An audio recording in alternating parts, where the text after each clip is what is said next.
The employee badge clipped to Nolan Reddick's chest read 7842 when Chief Executive Officer Victoria Kingsley stepped into his path in the main lobby of Aurelius Dynamics. In front of hundreds of employees crossing the atrium on their way to morning shifts, she laughed and called him a number that could be replaced before lunch, then ordered security to escort him out of the building. Nolan did not argue. He simply asked them to scan the badge one more time before he left. The scanner flashed red and screamed a warning about an identity sealed for 18 years. Minutes later, the head of security returned, holding a heavier metal badge engraved with the number 0001. If you enjoy watching arrogance get humbled by cold, undeniable proof, tap subscribe now and follow this story all the way to its final confrontation. Nolan arrived at the Aurelius Dynamics headquarters that Monday morning wearing a worn work jacket and carrying a battered toolbox, his temporary badge swinging against a plain gray shirt that gave away nothing about who he used to be. No one glancing at him in the elevator would have guessed he once sketched the very first blueprint of that building on a folding wood table in a rented warehouse 18 years earlier. He studied the changes as he walked through the atrium, noting the company logo blown up 3 stories tall above the reception desk and the private elevator bank reserved for executives who never had to wait. Factory workers filed through a side entrance behind a rope line, while polished visitors swept through the main doors untouched by any security check. A brushed steel plaque near the elevators summarized the company's origin in a single vague sentence about a group of pioneering engineers, without naming a single one of them. Nolan stood in front of that plaque for a long moment before moving on toward the assignment that had brought him back. He remembered the exact spot where the original warehouse door used to sit, long before glass and steel replaced corrugated tin, back when the entire staff fit around 2 folding tables pushed together for lunch. He remembered testing prototypes late into the night while his wife brought him coffee in a chipped mug, both of them believing the company would stay small enough that everyone would always know each other's names. 18 years and several thousand employees later, most of the people walking past him in the atrium would never learn his name at all, and for the moment, that suited him perfectly well. He took the service stairwell instead of the private elevator, partly out of habit, and partly because he wanted to see the building the way an ordinary contractor would see it, one dim landing at a time. Faded safety posters from years earlier still hung in a few stairwells, their corners curling, listing procedures that newer employees had likely never been trained to follow. Nolan noted quietly that the posters bearing his original safety protocols had been replaced sometime in the last decade with glossier versions focused more on productivity targets than actual risk prevention. A brief phone call from company chairman Augustus Blackwell had explained the reason for his return, though the explanation had been careful and incomplete even then. Nolan had been placed inside Aurelius Dynamics through an independent staffing firm to quietly verify a string of anonymous complaints tied to Project Atlas, an industrial power control system worth close to $1 billion. Blackwell had warned him that Victoria controlled the legal department, most internal data systems, and a comfortable majority of the board, which meant any evidence Nolan gathered would need to survive scrutiny without relying on hearsay alone. He would have to see the failures with his own hands, on the factory floor, before anyone with real authority would believe him. On the production level, Nolan met a quality control engineer named Tessa Monroe, who kept her voice low and her eyes on the security cameras mounted every few yards along the ceiling.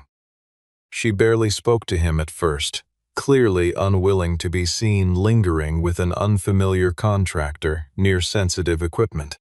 Within the first hour, Nolan noticed something wrong with a pallet of thermal regulators waiting for shipment. their component codes not matching the specifications listed in the original engineering files he had reviewed before arriving. When he asked a floor supervisor about the discrepancy, the man glanced at the number on Nolan's badge and told him flatly that his job was to count units, not to ask questions about them. Nolan let the remark pass without protest, tucking away the mismatch in his memory the way he once tucked away design flaws before they became disasters. He quietly marked the flawed batch on his own handwritten log and understood almost immediately what it meant. If that regulator failed under sustained high heat, the entire Atlas control system could lose stability during operation, with consequences reaching far beyond a single factory floor. Over the following 2 days, Nolan worked alongside ordinary technicians and watched a pattern emerge that had nothing to do with a lack of skill or diligence among the staff. The people building Aurelius products were competent and careful. They had simply been trained, through fear and repetition, to stay silent about anything that might slow the line. Victoria Kingsley had installed a brutal productivity scoring system across every department, one where reporting a defect was treated as a failure to meet quota rather than an act of responsibility. Contract employees could be dismissed without any explanation at all. Managers were rewarded for cutting component costs, and safety reports had a strange habit of vanishing after they were filed with upper management. Tessa eventually admitted, in a hushed voice near the loading dock, that she had reported the thermal regulator problem 3 separate times, and each time the file had been quietly marked as resolved without any actual investigation. Another engineer, she said, had been moved to the overnight shift after refusing to sign off on a safety certification he did not believe was true. Tessa lowered her voice further and admitted that most people on the floor had simply learned to stop noticing problems altogether, because noticing them and staying silent felt worse than never noticing them at all. She said the newer hires picked up the unspoken rule within their first month, absorbing it from the tired expressions of everyone around them rather than from any official handbook. A few veteran technicians still filed honest reports out of stubborn habit, she added, but most of them had quietly stopped expecting anything to come of it. Nolan asked her why she kept trying despite everything working against her, and Tessa answered that someone had to keep a record somewhere, even if that record only ever lived inside a drawer nobody opened. She struck him as someone who had once been idealistic and had not entirely let go of it, no matter how many times the company had given her reason to. That quiet persistence, more than any single document, was what convinced Nolan she could be trusted with more of the truth later on.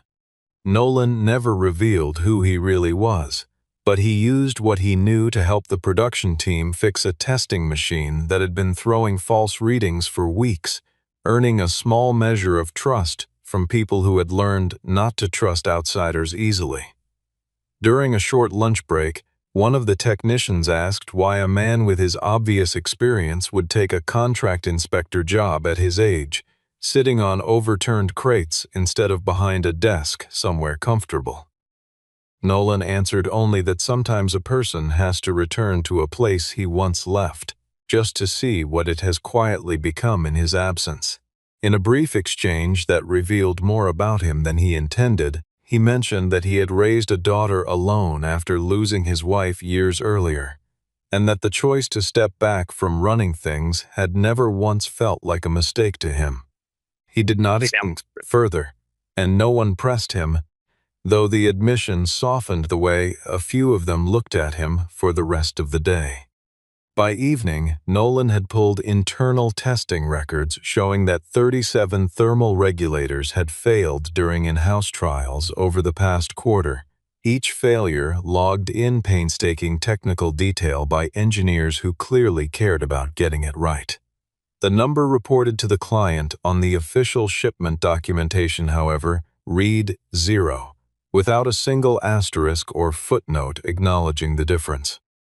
Nolan was still staring at that number on a borrowed terminal when a heavy hand landed near the screen, and Preston Vale, the company's director of operations, demanded to know why a badge numbered 7842 had access to files reserved strictly for management.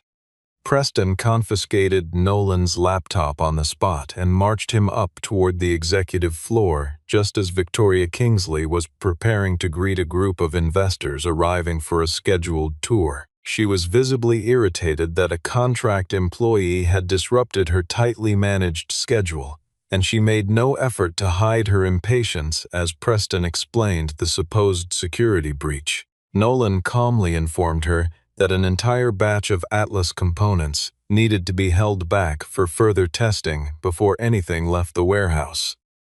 Victoria did not ask for evidence or explanation. She simply demanded to see his employee badge, holding out her hand as though the request itself were an insult to her. When she saw the number 7842 printed across the plastic card, something in her expression shifted from irritation into open contempt, and she held the badge up in front of the gathered directors and stunned employees near the elevators. She announced, loudly enough for the entire lobby to hear, that Aurelius Dynamics had never been built by a number like 7842, but by people who understood exactly where they belonged in the company. She called him a temporary line item, a cost that could be erased from payroll before the lunch hour ended, and the words landed with practiced cruelty in front of the crowd. Preston added that men like Nolan often mistook a few years of factory experience for the authority to question executive decisions, drawing a thin smile from Victoria as he spoke. Nolan did not raise his voice or defend his record.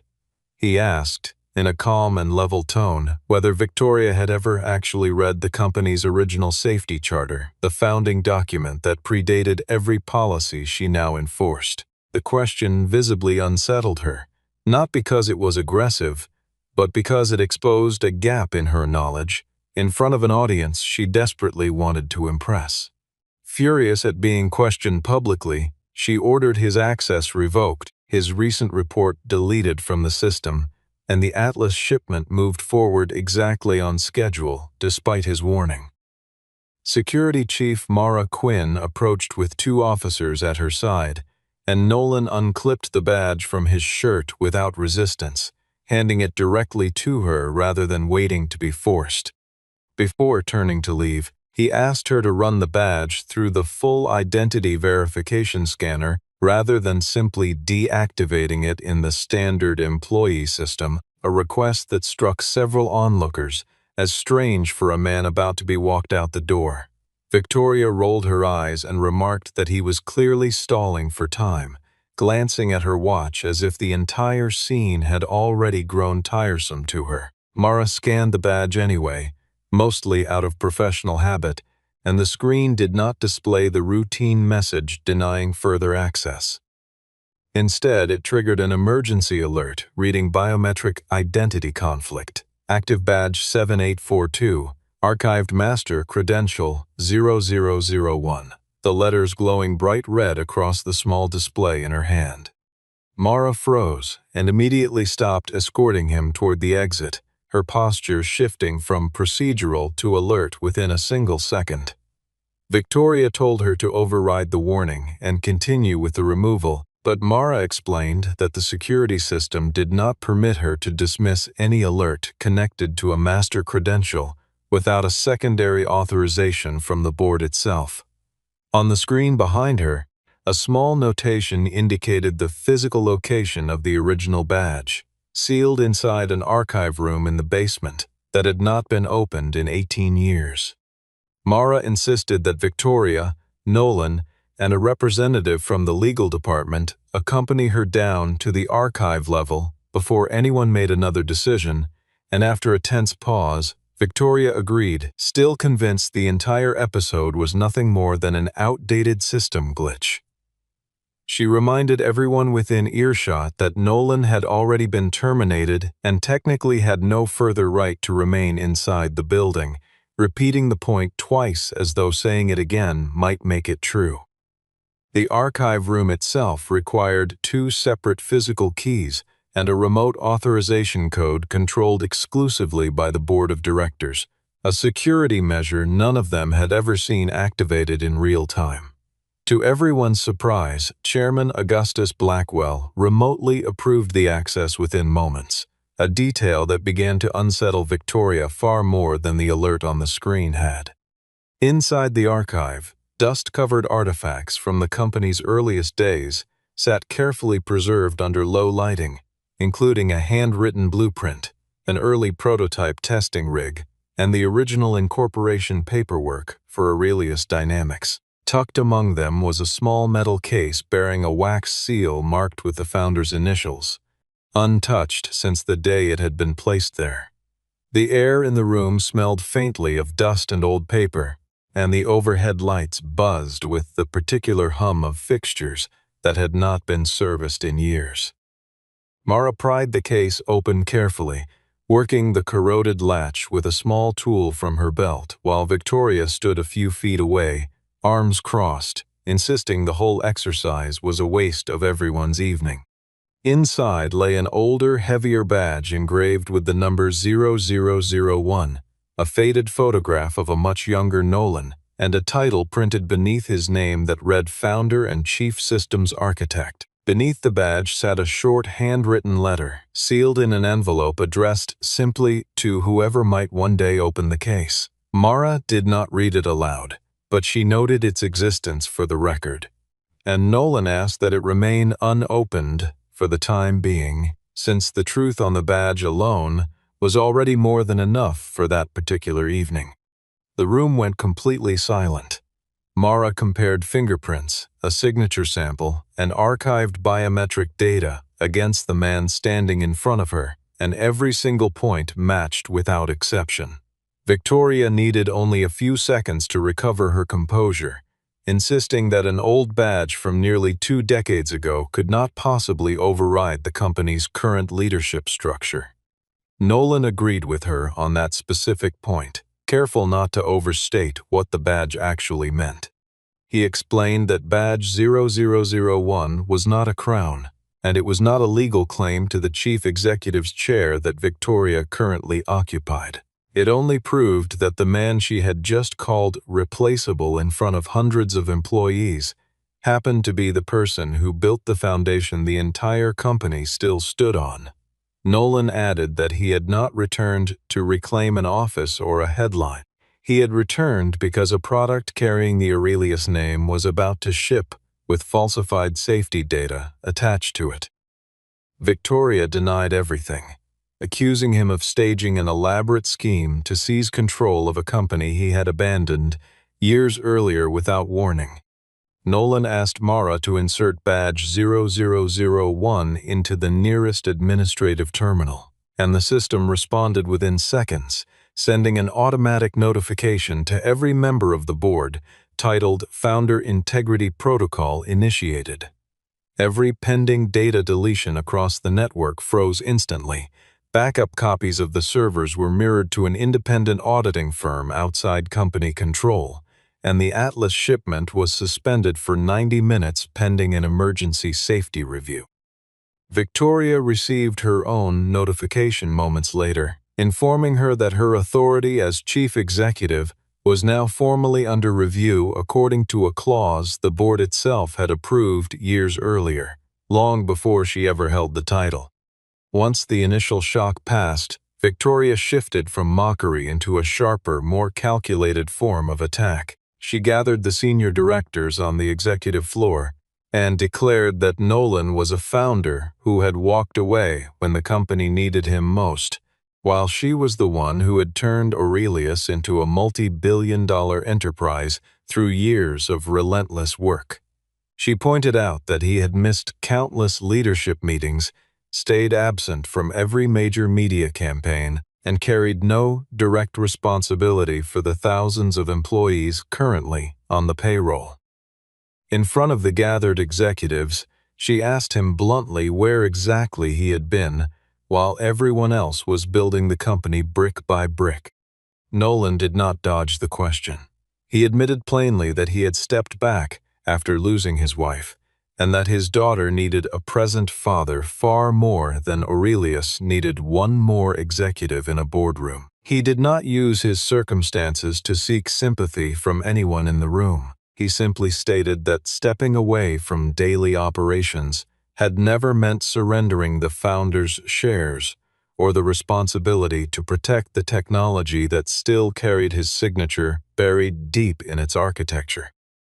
He remembered, without saying it aloud, the exact week he had made that decision, sitting in a hospital hallway with a 9-year-old girl asleep against his shoulder, realizing that no engineering achievement would ever matter to her the way his presence at breakfast would.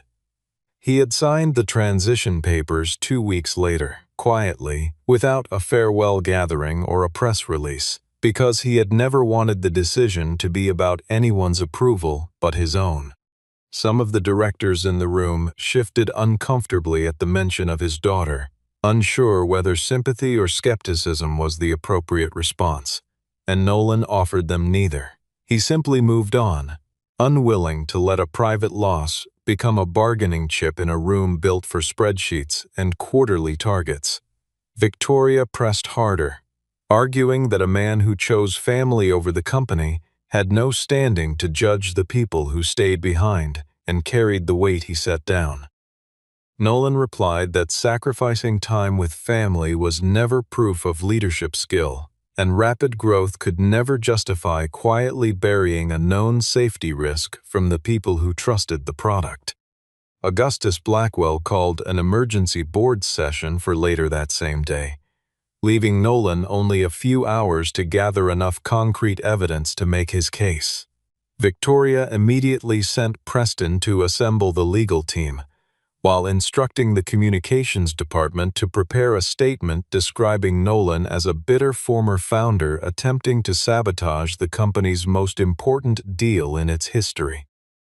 Mara reported that several data files had been scheduled for permanent deletion only minutes before the founder integrity protocol locked the system, and the deletion order traced directly back to Preston's own account. Nolan also discovered that his own badge, the one Victoria had mocked in front of everyone, had quietly logged every restricted area he entered, every document he examined, and the exact time he had first filed his warning about the thermal regulators. The badge she had ridiculed as worthless now stood as a verified, time-stamped record confirming the entire chain of his investigation had been conducted properly and without tampering. Nolan found a strange satisfaction in that detail, since it meant the very system Victoria had built to track and control ordinary employees was now the same system quietly working against her. Mara pulled up the access logs on a secure terminal, and the two of them paged through hour after hour of Nolan's movements through the building, cross-referencing each entry against the falsified shipment records to build an unbroken timeline no lawyer could easily dispute. Preston, meanwhile, seemed to sense the walls closing in around him. He made 2 calls that afternoon from a stairwell he believed had no camera coverage, unaware that the building's security infrastructure had been quietly upgraded the previous year. Both calls were later recovered as part of the digital record, and both confirmed that he had been acting on Victoria's general direction to protect the timeline of the patent sale, even if she had never explicitly instructed him to falsify a single document herself. As the afternoon wore on, Tessa reached out through an encrypted message and sent Nolan a short audio recording she had kept hidden for weeks. In it, Preston could clearly be heard instructing her to falsify test results before Victoria signed the final authorization to ship the flawed components. Victoria invited Nolan into her private office on the top floor, away from the employees and cameras that had witnessed her earlier outburst in the lobby. Alone, her tone changed almost entirely, and she admitted that the company had switched to a cheaper component supplier, though she insisted the associated risk remained well within an acceptable margin for the industry. She explained that if Aurelius missed its delivery deadline for the Atlas contract, the client could cancel the agreement entirely. The stock price would likely collapse within days. Thousands of jobs could disappear almost overnight, and the board would ultimately blame the failure entirely on her leadership. Victoria then offered him a deal, proposing to restore his name to the company's official history, pay him a substantial buyout for his remaining shares, grant him the honorary title of Chairman Emeritus, and protect Daphne Cole along with a short list of employees he specifically wanted kept safe from retaliation. In exchange, she wanted him to publicly state that his technical warning had simply been a misunderstanding, nothing more than an inspector unfamiliar with modern manufacturing tolerances. Nolan realized in that moment that Victoria still fundamentally misunderstood the problem in front of her, believing every person carried a price the same way she believed every employee could be reduced to a badge number on a spreadsheet. He refused the offer without hesitation. Victoria's tone hardened instantly, and she threatened to destroy his public reputation, promising to reshape the story into that of a failed father desperately trying to reclaim something he had willingly given up years earlier. Nolan told her she was free to attack his past however she wished, but she could not alter the thermal data, the server logs, or the digital signatures attached to every falsified document. While that conversation unfolded, Mara uncovered something even more troubling than the falsified test results. Preston had quietly transferred copies of the original safety reports to a private server owned by an investment firm called Kingsley Strategic Holdings, an entity with direct financial ties to Victoria's own family. The scheme was never simply about cutting manufacturing costs to protect quarterly earnings. Victoria had been secretly arranging to sell the patents underlying the Atlas system to an outside shell company for her own considerable financial benefit. Once that transfer went through, Aurelius Dynamics would lose its single most valuable technological asset, leaving nearly 3,000 employees at serious risk of losing their jobs entirely. Tessa agreed to testify formally about what she had witnessed, though she admitted she feared losing her career and facing a lawsuit for speaking out against her employer. Nolan promised her that he would not protect her with empty reassurances alone. Instead, he would formally include her as a protected witness within the independent audit, ensuring that any attempt at retaliation against her would be documented and prosecutable under the company's own governing charter. Later that evening, he received financial documents proving that Victoria stood to personally profit more than $80 million. If the patent transfer was approved before the board meeting concluded that night. Nolan, Mara, and Tessa spent the remaining hours reconstructing the entire timeline of the deception with methodical precision, piecing together emails, shipment logs, and internal messages into a single coherent narrative. 3 months earlier, the engineering team had discovered that the primary thermal regulator supplier could not deliver enough certified units to meet the Atlas shipment deadline. Daphne Cole had proposed delaying the shipment by 6 weeks to secure a compliant replacement supplier, a reasonable request under normal circumstances.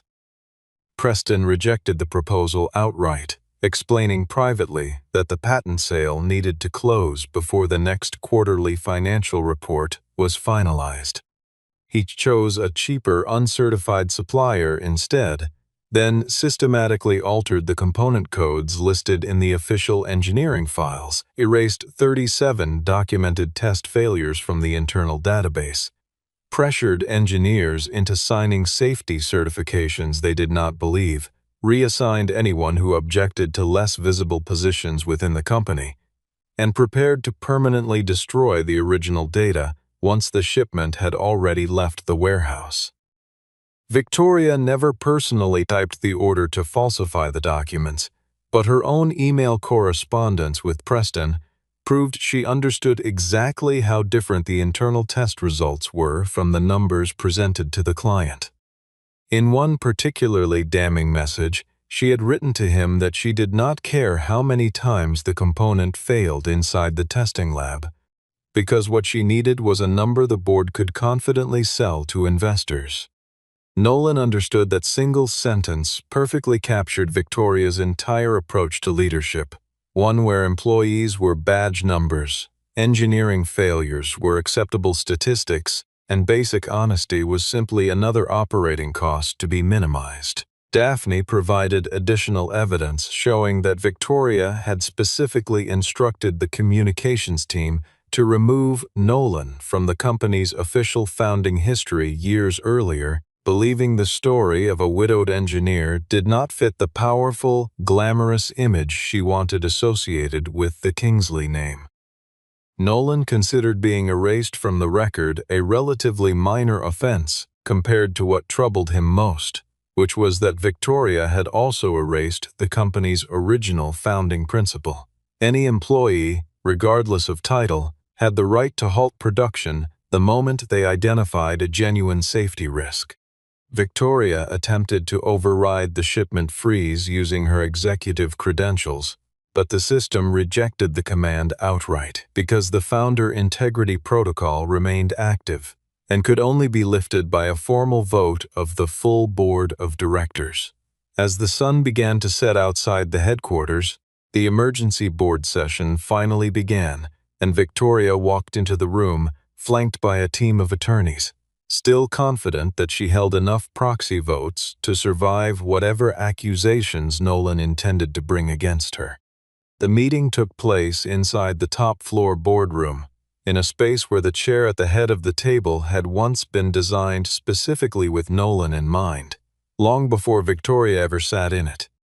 She opened with a polished presentation focused on profit margins, growth projections, and shareholder value, framing the shipment freeze as a reckless, impulsive decision that could destroy thousands of livelihoods overnight. She then pivoted to a direct personal attack, suggesting Nolan was using badge 0001 to reclaim power and prestige he no longer deserved after abandoning the company for so many years. Nolan did not attempt to argue over who had contributed more to the company's growth over the past 2 decades. Instead, he presented his evidence methodically, one document at a time, beginning with the original thermal regulator test results and moving through the altered version submitted to the client afterward.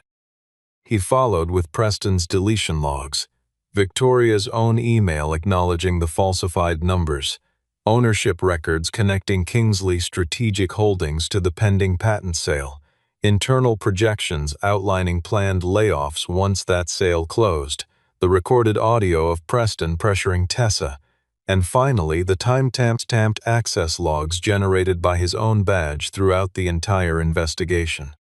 Mara confirmed under questioning that every piece of data had been automatically backed up to an independent server before anyone inside the company had a chance to alter or delete it. One director, visibly shaken, asked how long the falsified records might have gone unnoticed had Nolan never walked through the front doors wearing a contractor's badge. Mara answered honestly that she did not know, and that the uncertainty itself was the most troubling part of the entire afternoon. Augustus Blackwell, who had said little throughout the presentation, finally spoke, reminding the room that he had approved Nolan's quiet return precisely because he suspected something was wrong long before any hard evidence existed to prove it. He admitted he had not expected the truth to surface in quite so public or humiliating a fashion, and he offered no apology for the discomfort it had caused anyone in the room that day. Tessa explained to the board, in careful technical terms, that the faulty component would not cause an immediate explosion, but could trigger a cascading series of power failures across a wide area under sustained high temperatures, a risk that felt disturbingly real without requiring any dramatic imagery to prove its seriousness. Victoria continued to insist that Nolan had deliberately concealed his true identity specifically to entrap the leadership team into a public embarrassment they never saw coming. Nolan acknowledged that part of her accusation, honestly, admitting he needed to understand exactly how the truth would be treated when it arrived wearing a badge numbered 7842 instead of one reading 00001. He told the board plainly that if Victoria only listened to people based on their title or rank, then the real problem was never limited to a single defective shipment of components. It extended into the entire culture she had built underneath her. Victoria lost her composure at that point, rising abruptly from her chair and ordering Mara to remove Nolan from the room a second time that day. Mara did not move from her position near the door.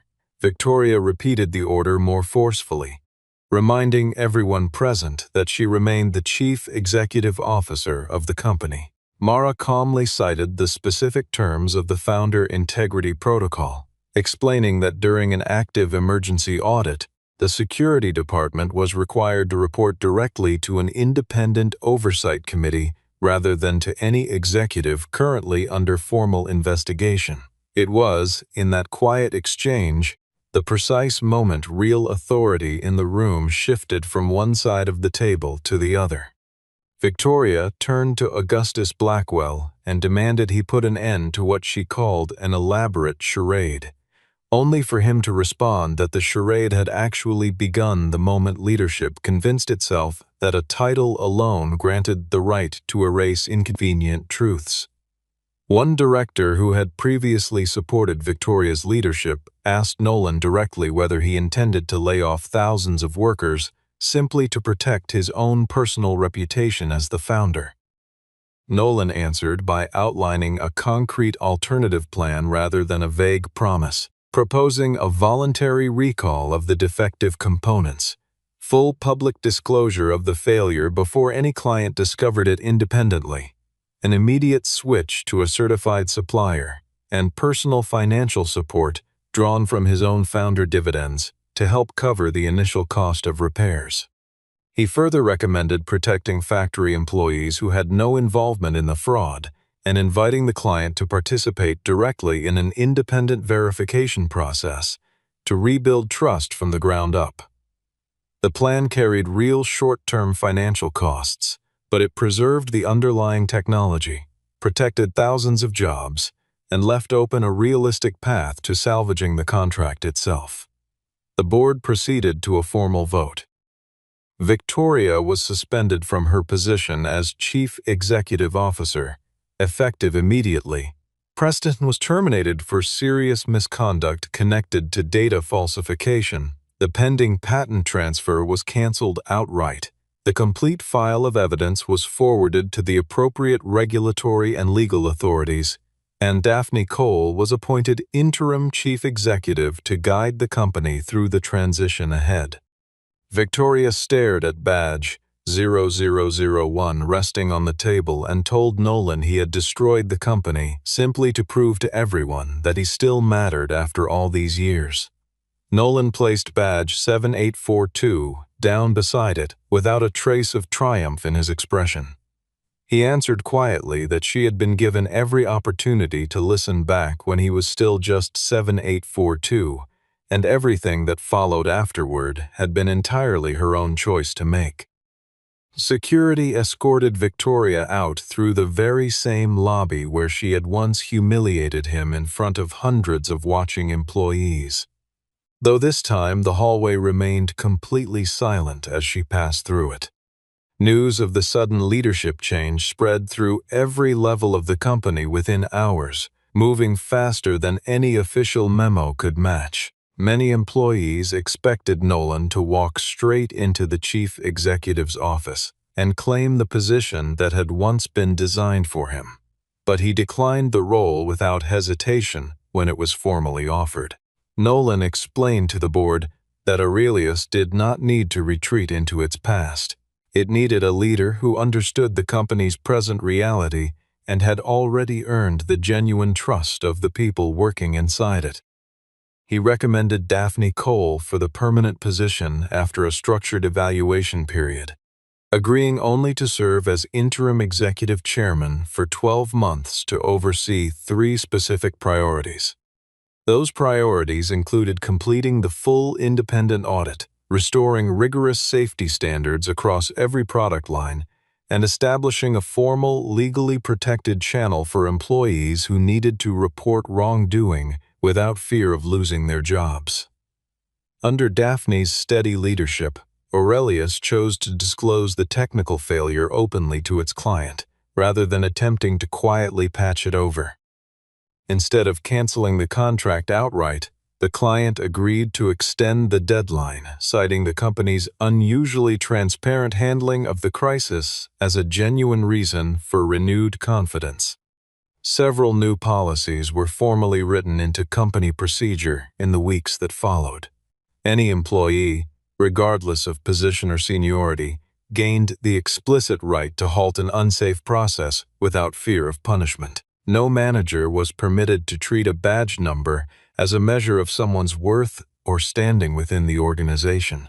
Every technical report was now stored on a fully independent server outside the reach of any single department.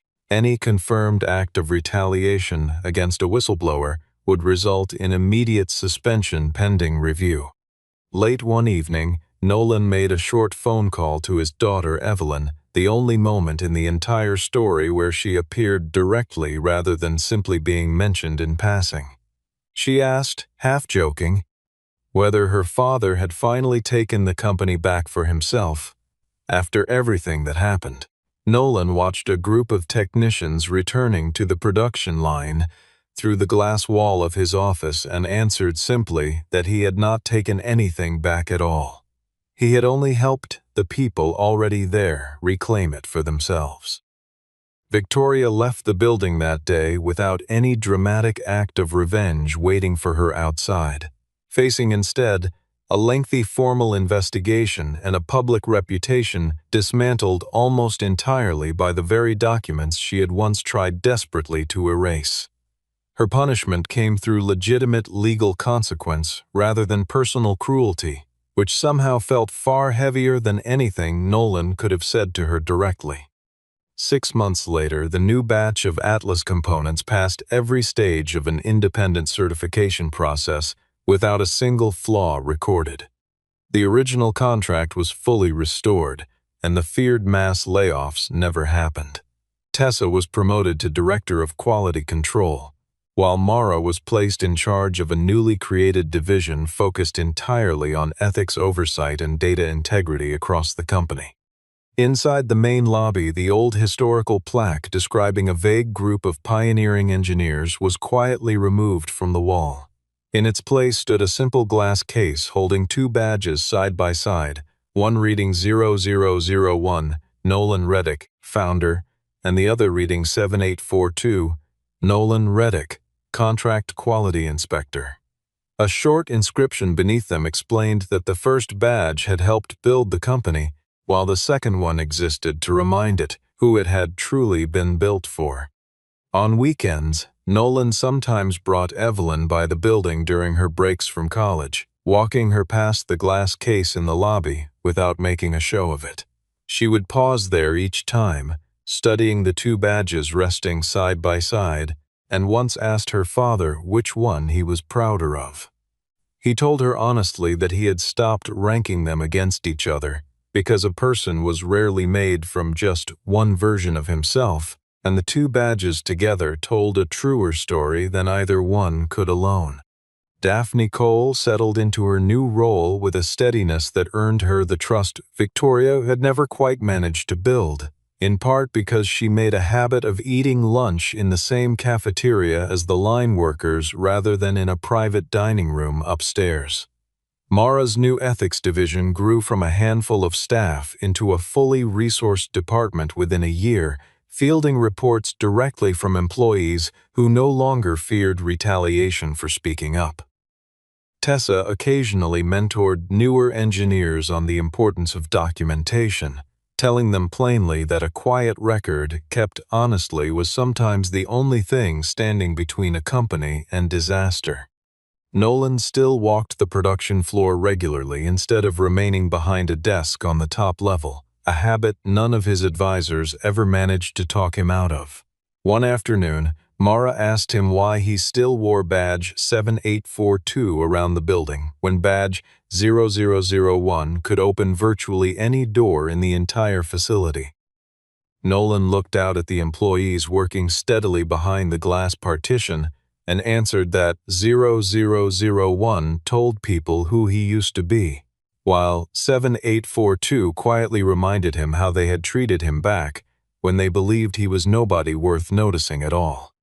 He walked through the main security gate a moment later, and the scanner produced nothing more than an ordinary, unremarkable beep. There was no red warning light, no panicked executive rushing to intervene, and no one left in that building who still found it amusing to mock the number stitched onto a stranger's chest. From that day forward, inside the halls of Aurelius Dynamics, no employee badge was ever again treated as proof that the person wearing it could simply be replaced. Audio or visual? Panic dodging means you'll be vulnerable during attack. I always win by... I made it to the last boss by panic dodging before. It's kind of my thing. I just spam dodge.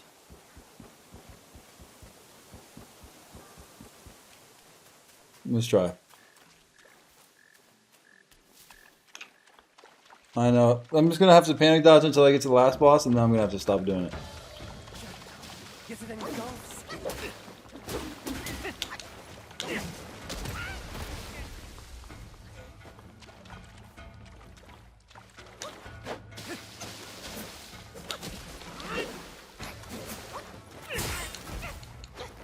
How have you taken all my health already?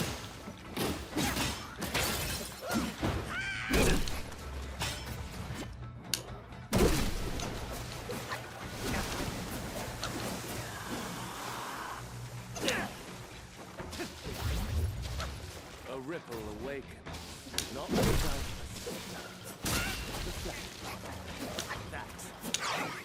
a There we go. Bro, all my health is gone.